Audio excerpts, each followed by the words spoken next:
Hello guys! Welcome back to another video. This is Furniture TV.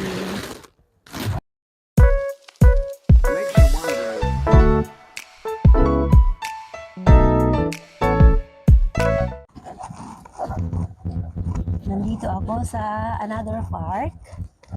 Medyo malayo siya ng konti pero okay lang dahil nag-drive ako. Ang ganda ng panahon dito ngayon kaya ako nakapaglabas. At nandito ako sa may riverside.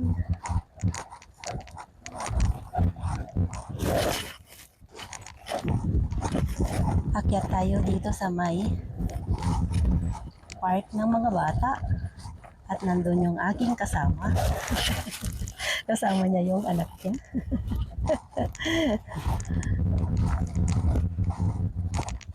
Another adventure na naman ito para sa akin. At gusto ko lang din ipakita sa inyo, meron din po din silang maliit na cable car dito para sa mga bata. Ito siya. Ayan, dito sasakay yung bata. Ayan. So, ang ganda niya dito. Yung kasama namin, ayan si Ethan. Ang cute niya. Super cute. E paano yan pagka na gusto kong minom? Ha? Ah. Maganda dito guys. Ayan oh. Ayan, meron din silang ganito. Yung hindi siya direct na slide talaga, pero may kakapitan ka. Aray ko. Ayun, tingnan niyo si Ethan no. Ba't doon niya gusto, hindi doon sa sliding.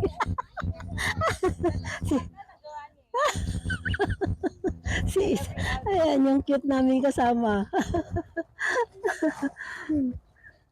Dito, meron ding ibang sliding. Ayan, doon niya gusto. Akyat siya talaga doon eh. Hindi niya na kaya.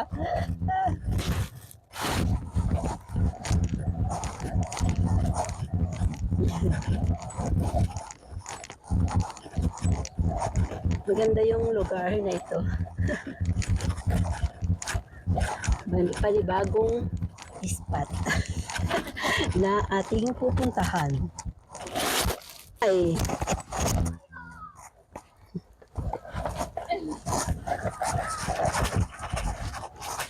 maluwang dito eh. Meron din dyan, aakyat ka ng mountain.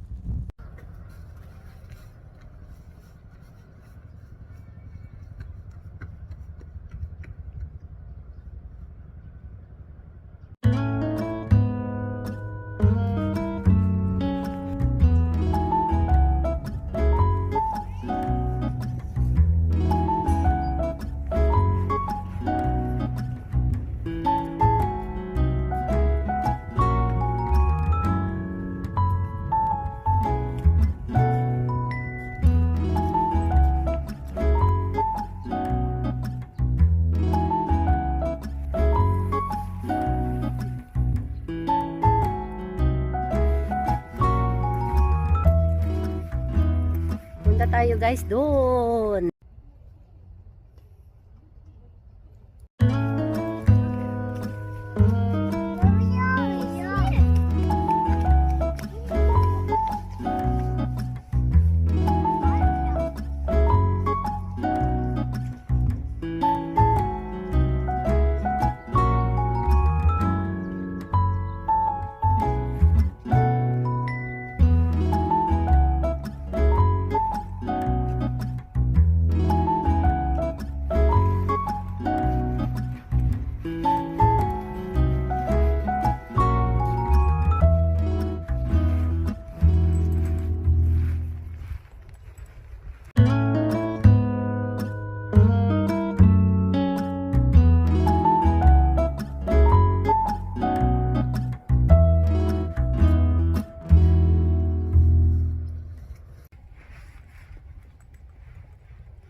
Ang ganda dito talaga guys.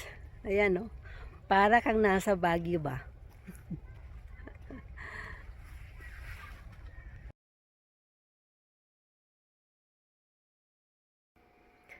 Ayan guys, nandito na tayo sa aming bahay at kararating ko lang ginabi sa pamamasyal. Nag-enjoy ako sa labas dahil ngayong araw na ito ay medyo warm ang weather. So, kararating ko lamang guys dito sa bahay at tingnan nyo naman ang oras na ngayon ay... Ayan guys, magsi-6 na. Ginabi ako sa pamamasyal sa labas. Parang nakawala sa kural. Dahil ang ganda kasi guys ng panahon. So, talagang enjoy ako sa labas. Dahil I think 3 days na hindi ako nakalabas. Dahil meron akong sipon at ubo. Konting sipon at konting ubo. At medyo nilagnat. Feeling ko talaga trangkaso yon. Pero ngayon nakalabas ako at wala ding ulan dahil mga nakaraang araw ay umuulan talaga siya. So ngayon guys ay happy na ako dahil nakalabas talaga ako ng bahay. Thank you for watching! Ayan guys, pagkatapos kong lumabas ay bumili ako sa Starfield ng baka. Nabawasan na dyan dahil niluluto ko. At ito, cube pastry choco. At bumili din tayo ng banana. Hindi pa siya masyadong hinog dahil yan ang gusto ko. Bumili tayo ng mocha milk coffee. Ito yung kape na kahit uminom ako niyan ay nakakatulog ako. At bumili din tayo siya ng itong isda na to. Isisigang ko siya guys. Ito mga ano niya, mga ano ba tawag dito. Yan, pero sa loob niya ay maraming laman. At bumili din ako nitong biscuit na to, yung gustong-gusto kong biscuit dahil dito ay bumili ako nito dahil mas mura ng konti. Manon, 10,000 peso. Ay, 10,000 won. So, yan yung aking mga pinamili sa araw na ito. At tingnan na natin yung ating niluluto na itatry ko lang siya guys, yung binili kong baka. Niluluto natin siya ng half cook. Dahil half cook lang ang luto nito para siyang steak. Yan guys.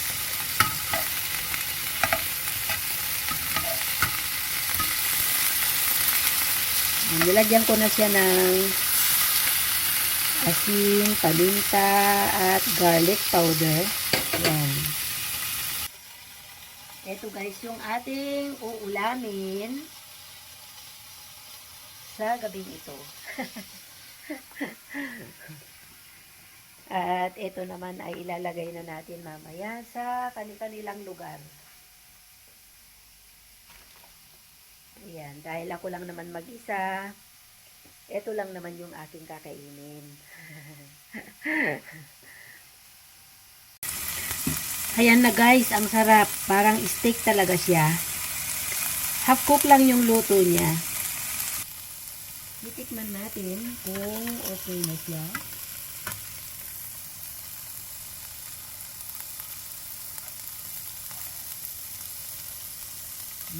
Sarap.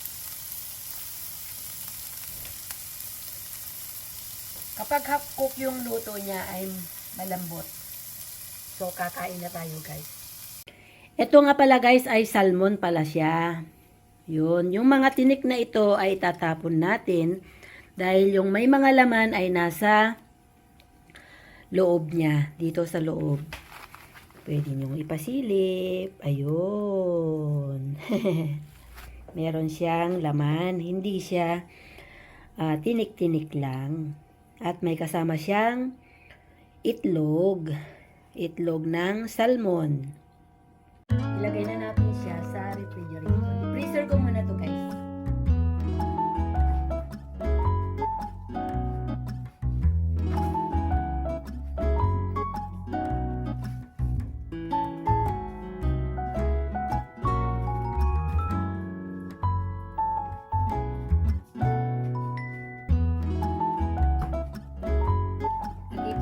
ko lang. Ito rin yung pasto.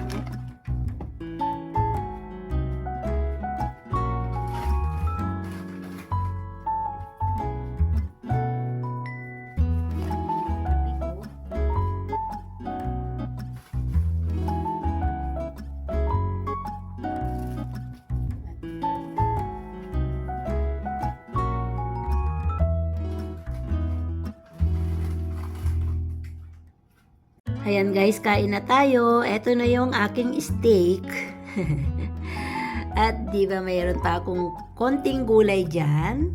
At yung aking kanin. At eto lang guys ang aking dinner for today. That's it. Kain tayo guys. Ito yung gulay ko. Gustong gusto ko tong gulay. At uubusin ko na siya ngayon.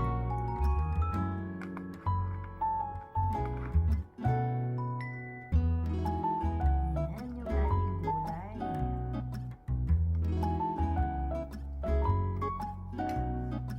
Kain tayo guys. Samahan niyo ako kumain.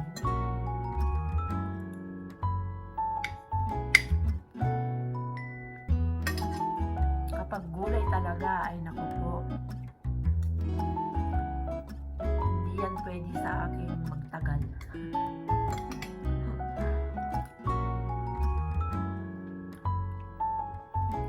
Alam nyo guys, ang dami kong nilutong gulay pero ito na lang yung natira.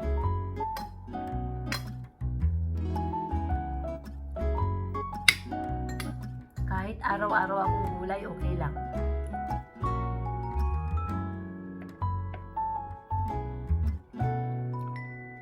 Ito na yung steak natin. Malambot.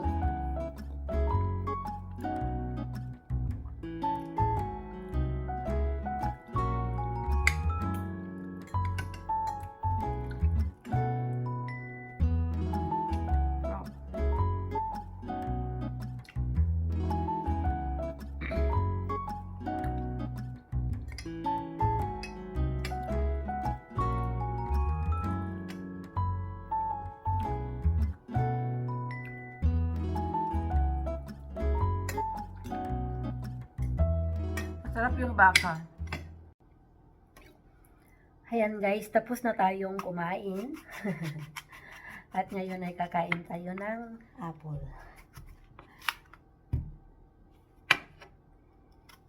After kain ay kain ng prutas.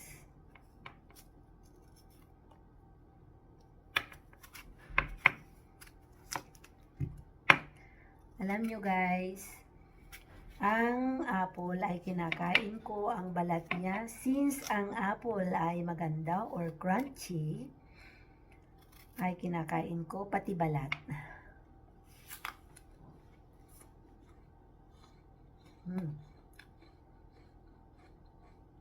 Matamis siya guys.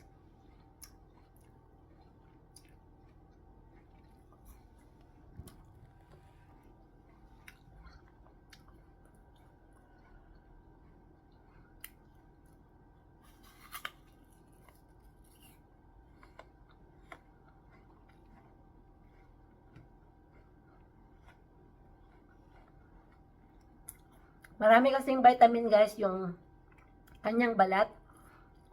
Pero meron yung apple na hindi kinakain ng balat dahil nakapal yung balat niya. Pero ito ay manipis, kaya ito yung nakakain ang balat.